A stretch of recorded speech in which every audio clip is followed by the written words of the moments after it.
Hello friends, welcome back to my channel STK wrestling Tamil. So நாம் இன்றைக்கி இந்த வீடியோவில் எதை பற்றி பார்க்க போகிறோம் அப்படின்னா, சில ரெஸ்லிங்கை பற்றி, அதாவது சில ரெஸ்லிங் நியூஸ் அண்ட் ரூமர்ஸை பற்றி டிஸ்கஸ் பண்ண போகிறோம். ஸோ அதுக்கு முன்னால் நம்ம சேனலுக்கு யாரோ புதுசாக வந்திருக்கீங்கன்னா சேனலை சப்ஸ்கிரைப் பண்ணி பக்கத்தில் இருக்க பெல் பட்டனை ஆளில் போடுங்க.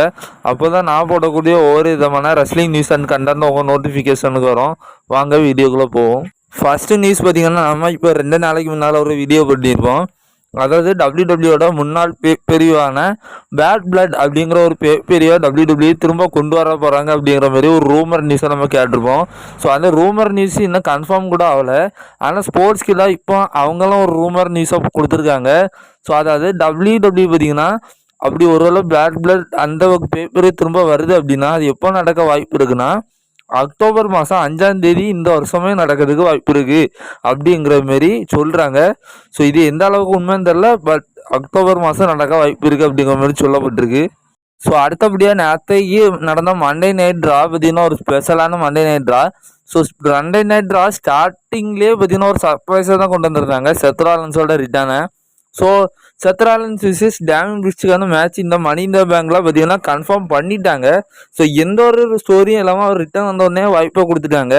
ஸோ இதில் யார் ஜெயிப்பா ஒருவேளை டேமியன் பிரிஸ்ட் ஜெயிப்பாரா, ஒருவேளை நம்மளோட செத் ராலின்ஸ் ஜெயிப்பாரா அப்படிங்கிற மாதிரி நம்ம எதிர்பார்க்குறோம். ஸோ இந்த மேட்சை பொறுத்தவரைக்கும் மேட்ச் வைஸ் நம்ம சொல்ல தேவையில்ல, ரெண்டுமே கொடுப்பாங்க நல்லபடியாக. ஸோ ஆனால் இதோட எண்டிங் பார்த்தீங்கன்னா கொஞ்சம் வியர்டாக தான் இருக்க போகுது. ஸோ மேபி செத் ராலின்ஸ் இந்த மேட்ச் ஜெயிக்கிறதுக்கு வாய்ப்பு இருக்குது. சில ரூமர்ஸ் எப்படி இருக்குன்னா, செத் ராலின்ஸ் விசஸ் குந்தருக்கான மேட்ச் தான் சம்மர் ஸ்லாம்லாம் நடக்க வாய்ப்பு இருக்குது அப்படிங்கிற மாதிரி சொல்லப்பட்டிருக்கு. ஸோ இது எந்த அளவுக்கு உண்மைன்னு தெரில, பட் என்னை பொறுத்த வரைக்கும் எனக்கு பர்டிகுலராக பார்த்தீங்கன்னா டேம் பிரிஸ்ட் அந்த மேட்ச்சை ஜெயிப்பாருன்னு தோணுது. ஸோ ஏன்னு தெரில, ஏன்னா குந்தருக்கும் அவருக்கும் ஏன்னா கிளாஸ் ஆஃப் த கேஸ்லேயே பார்த்தீங்கன்னா அவர் அந்த கண்டத்தெல்லாம் தாண்டி வந்திருக்காரு. ஆனால் செத் ராலின்ஸ்கிட்ட தோப்பாடுறான்னு சொல்லி எனக்கு சரியே தெரில. ஸோ உங்களோட கருத்து என்னன்னு சொல்லி மறக்காமல் கமெண்ட் பாக்ஸில் கமெண்ட் பண்ணுங்கள். என்னை பொறுத்த வரைக்கும் டேம் பிரிஸ்ட் தான் அந்த மேட்சை பொறுத்த வரைக்கும் ஜெயிக்க போகிறாருன்னு நினைக்கிறேன். ஸோ பொறுத்திருந்து பார்ப்போம், நான் ப்ரிடிக்ஷன் வீடியோவில் சொல்கிறேன். ஸோ அடுத்தது நேற்றையிலேருந்து பார்த்தீங்கன்னா நேற்றைக்கு ஒரு ஸ்பெஷலான நாள். ஸோ அதாவது நம்மளுடைய யுனைடெட் ஸ்டேட்ஸ் சாம்பியன் லோகன் பால் பார்த்தீங்கன்னா சாம்பியன் ஆகி இதோட 200 நாள் ஆகிடுச்சு. ஸோ லிட்ரலாக பார்த்தீங்கன்னா எனக்கு இதை பார்க்க ரொம்ப ஷாக்கிங்காக இருந்துச்சு. ஸோ அந்த மனுஷன் பார்த்தீங்கன்னா எந்த ஒரு பெரிய லெவலில் டைட்டில் டிஃபெண்ட் பண்ணல. ஸோ அவர் டைட்டில் ஜெயிச்சதுலேருந்தே வீட்டில் இருந்து சோஸாக தான் இருக்கிறாரு. இப்போது லோகன் பாலுக்கும் நம்மளுடைய இவர் எல்ஏ நைட்டுக்கும் பார்த்தீங்கன்னா ஒரு ஸ்டோரி போயிட்டுருக்கு. மேபி அவங்களுக்கான மேட்ச்சு இந்த மனித பேங்க் அப்படி இல்லைன்னா சம்மர் ஸ்லாமும் நடக்கும். ஸோ என்னை பொறுத்த வரைக்கும் லோகன் பால்கிட்ட இருந்து எவ்வளோ சீக்கிரம் சாம்பியன்ஷிப்பை கொடுக்க முடியுமோ அவ்வளோ சீக்கிரம் நல்லது. ஸோ கொஞ்சம் போர் அடிக்க ஆரம்பிச்சிடுச்சு, பட் இந்த டைட்டில் எடுப்படல. ஸோ இப்போ பார்த்தீங்கன்னா செத் ராலின்ஸ் ரிட்டர்ன் வந்துட்டார். ஸோ இப்போ செத் ராலின்ஸை தொடர்ந்து இன்னொரு 4 ரெஸ்லர்ஸ் பார்த்தீங்கன்னா ரிட்டர்ன் ஆகிறதுக்கு வாய்ப்பு இருக்குது. ஸோ அதில் 4வது இடத்துல யார் இருக்கான்னா நம்மளோட ஆர்விடி. ஸோ இவரை நம்ம எல்லாருக்கும் தெரியும். ஸோ இவரு கொஞ்சம் வயசாகிடுச்சு. இவரு இங்கே வந்து என்ன பண்ண போகிறான்னு தெரில. ஸோ ஹைலி ரூமராக இருக்கிறது மேட் ஹார்டி 3வது இடத்துல இருக்கார். ஸோ அதுக்கான காரணத்தை நான் கடைசியில் சொல்கிறேன், ஏன்னா மேட் ஹார்டி மேபி வர்றதுக்கு வாய்ப்பு இருக்குது. 2வது இடத்துல ஜெஃப் ஹார்டும் வர்றதுக்கு அதிகபட்சமான வாய்ப்புகள் இருக்குது. ஏன்னா ஜெஃப் ஹார்டியும் மேட் ஹார்டியும் பார்த்தீங்கன்னா ஏஇடபிள்யூவில் சண்டை போட்டுட்டு இந்த ஏஇடபிள்யூவில் சண்டை போட்டு டிஎன்ஏல பார்த்தீங்கன்னா ஃப்ரீ ஏஜெண்டாக சண்டை போட்டுட்டு இருக்கிறாங்க. ஸோ அது மட்டும் இல்லாமல் சில காரணங்களால் பார்த்தீங்கன்னா இப்போ அவங்க பார்த்தீங்கன்னா மீண்டும் டபிள்யூடபிள்யூக்கு வர போகிறாங்க. ஸோ அது என்னங்கிறத நான் சொல்கிறேன். ஸோ அடுத்ததான் நம்பர் 1 இடத்துல பார்க்கர் போர்டிரோக்ஸ் அப்படிங்கிற ஒரு ரெஸ்லர், இவர் ஏடபிள்யூவில் ஒரு ஸ்டாரான்.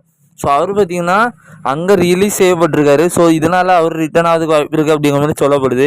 ஆனால் அவர் யார் அப்படிங்கிறது இன்னும் எனக்கு சரியாக தெரில, பட் அந்த ஒரு ரசில் வாய்ப்பு இருக்குது. ஸோ அவர் யாருன்னு உங்களுக்கு தெரிஞ்சிச்சுன்னா கமெண்ட் பாக்ஸில் கமெண்ட் பண்ணுங்கள். அடுத்ததாக கரண்டாக பார்த்தீங்கன்னா இப்போ ஃபின் பலர் பார்த்தீங்கன்னா அவரோட இன்ஸ்டாகிராம் தளத்தில், ஸோ அவர் பார்த்தீங்கன்னா அதாவது ஜட்ஜ்மெண்ட் ஐயோட டீமன் இப்படி தான் இருப்பான் அப்படிங்கிற மாதிரி ஒரு பெயிண்டர், ஒரு ஆர்டிஸ்ட் பார்த்தீங்கன்னா நம்மளோட ஜட்ஜ்மெண்ட் ஐ ஒரு ஃபின்பலருக்காக பார்த்தீங்கன்னா இந்த மாதிரி ஒரு பெயிண்டிங்கை வரைஞ்சி கொடுத்துருக்காரு. ஸோ அந்த பெயிண்டிங்கும் பார்த்தீங்கன்னா வேறு லெவலில் இருக்குது. அப்படியே நம்ம ஜட்ஜ்மெண்ட் ஐயோட அந்த தீம்லேயே ஸோ லிட்ரலாக கொஞ்சம் மாசாகவே இருக்குது. ஸோ இதை பற்றி நீங்கள் என்ன நினைக்கிறீங்கன்னு சொல்லி கமெண்ட் பண்ணுங்கள்.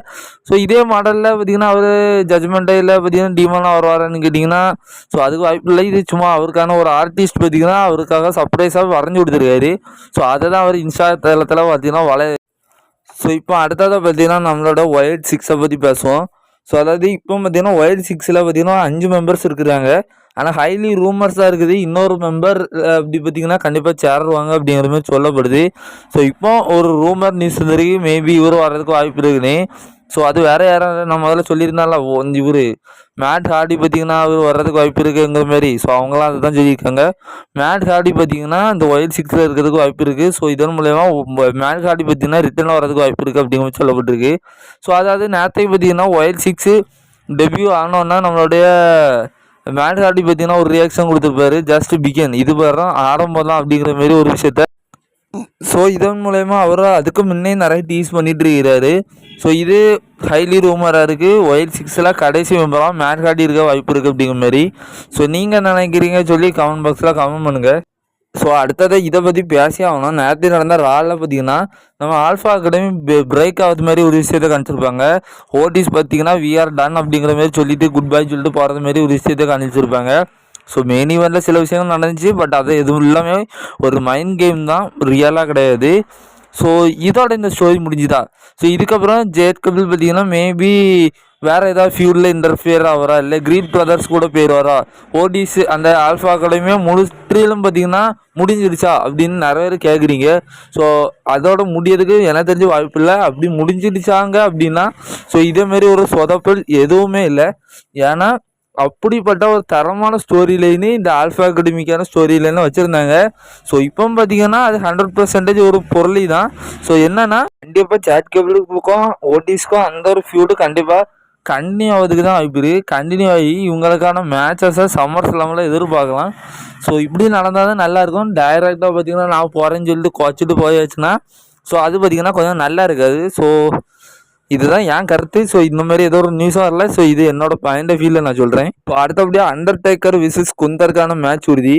டேய் அவர் ரிட்டையர்ட் ஆகிட்டாரு, அதுக்கப்புறம் இப்போ நீ அவரை பற்றி பேசுகிற அப்படின்னா. ஸோ காய்ஸ் இப்போ பார்த்தீங்கன்னா அண்டர்டேக்கர் பார்த்தீங்கன்னா ஒரு இன்டர்வியூவில் கலந்துருக்காங்க.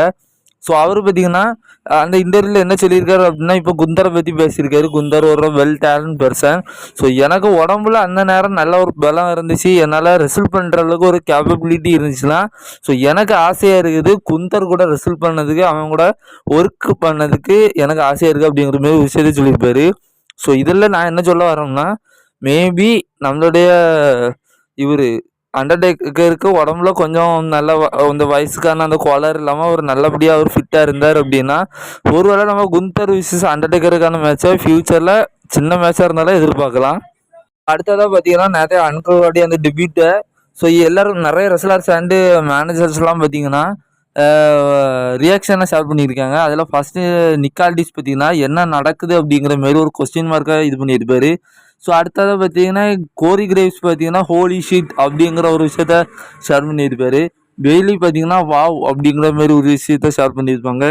ஸோ அடுத்ததாக பார்த்தீங்கன்னா விஐசி ஜோசப், அது யாருன்னு எனக்கு தெரில. So any else not able to go to bed அப்படிங்கிற மாதிரி ஒரு விஷயத்த ஷேர் பண்ணியிருப்பாங்க. ஸோ அடுத்தது கேத்திகிலி பார்த்தீங்கன்னா said been playing with them for months but not he actually is one அப்படிங்கிற மாதிரி ஒரு விஷயத்தை ஷேர் பண்ணியிருப்பாங்க. ஸோ அடுத்ததாக பார்த்தீங்கன்னா நிறைய அன்கர்வாடியோட டெபியூட்டில் பேக் ஸ்டேஜில் நிறைய மெம்பர்ஸை அட்டாக் பண்ணுற மாதிரி அமானுஷமாக நிறைய விஷயத்த பார்த்தோம்.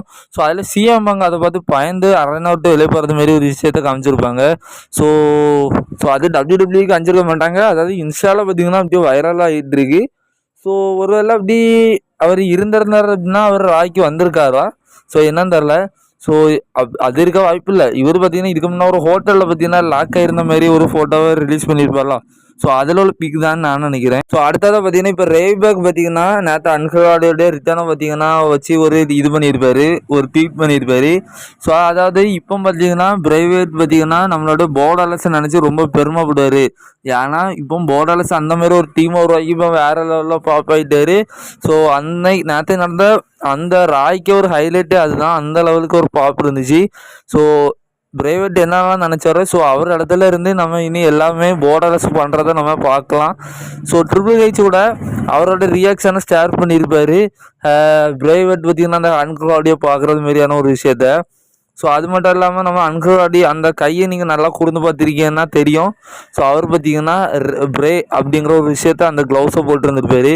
ஸோ நேரத்தை நடந்ததில் ஒரு முக்கால்வாசி செக்மெண்ட் பார்த்தீங்கன்னா நம்ம பிரேவட்டோட ட்ரிபியூட்டை தான் பார்த்துருப்போம். ஸோ நீங்கள் இதை எத்தனை பேர் கமெண்ட்ஸிங்கன்னு சொல்லி கமெண்ட் பாக்ஸில் கமெண்ட் பண்ணுங்கள். அடுத்தது இந்த அன்கராடி இந்த ஃபேக்ஷன் ஒயிட் 6 பார்த்தீங்கன்னா கண்டிப்பாக இந்த கேரக்டர் பார்த்திங்கன்னா சக்ஸஸ்ஃபுல் ஆகுமா இல்லை அன்சக்ஸஸ்ஃபுல் ஆகுமான்னு பார்ப்போம். ஸோ 100% பார்த்திங்கன்னா இது ஒரு நல்ல சக்ஸஸ்ஃபுல்லான ஃபேக்ஷனாக தான் இருக்க போகுது. ஏன்னா அதுக்கு பார்த்திங்கன்னா ஒரு கிம்மிக்கும் கிடையாது, ஒரு ஆர்ட்டும் கிடையாது. அது பார்த்திங்கன்னா எமோஷன். ஏன்னா பிரேவேட்டோட எமோஷன் மக்களுக்கு எல்லாத்துக்கும் பிரேவேட்டாக இப்போ நல்லா பிடிக்க ஆரம்பிச்சிருச்சு. ஸோ செத்தம்பரம் ஒரு மனுஷன் நெஞ்சில் வாழ்வாருன்னு சொல்லுவாங்க தெரியுமா, அதுதான் பிரேவேட்டு. ஸோ ஏன்னா நானும் இந்த வீடியோவை பார்த்தீங்கன்னா அவருக்காண்டி ட்ரிபியூட் பண்ணிடுறேன். ஸோ ஏன்னா அந்த லெவலுக்கு கேரக்டரை எஸ்டாப்ளிஷ் பண்ணியிருக்காங்க WWE. அதுவும் WWE பார்த்தீங்கன்னா இந்த கேரக்டரை ரொம்ப சூப்பராகவே கொண்டு போக போகிறாங்க. ஸோ அதுவும் இந்த கேரக்டர் முழுக்க ட்ரிபியூட்டாக தான் இருக்க போகுது நம்ம பிரேவேட்டுக்கு. ஸோ ஏன்னா மக்கள் மத்தியில் பிரேவேட் இப்போ எந்த லெவலில் ஒரு இதில் இருக்காருன்னு தெரியும். ஸோ அன்கராடி இந்த ஃபேக்ஷன் முழுசுமே நம்ம பிரேவேட்டை பார்க்குறதுக்கு மாதிரி தான் இருக்கும். நம்ம மனசில் இருந்து ஒரு பிரேவேட்டை ரசிச்சுக்கிட்டே இருக்கலாம். ஸோ அவர் ஆர்ட் பண்ணிட்டு போனவங்க தான் இந்த ஃபேக்ஷன், இந்த ஒயிட் 6. ஸோ அவர் வச்சதை நம்ம இங்கே WWE மறுபடியும் தொடர்ந்து பார்க்க போகிறோம். So thank you.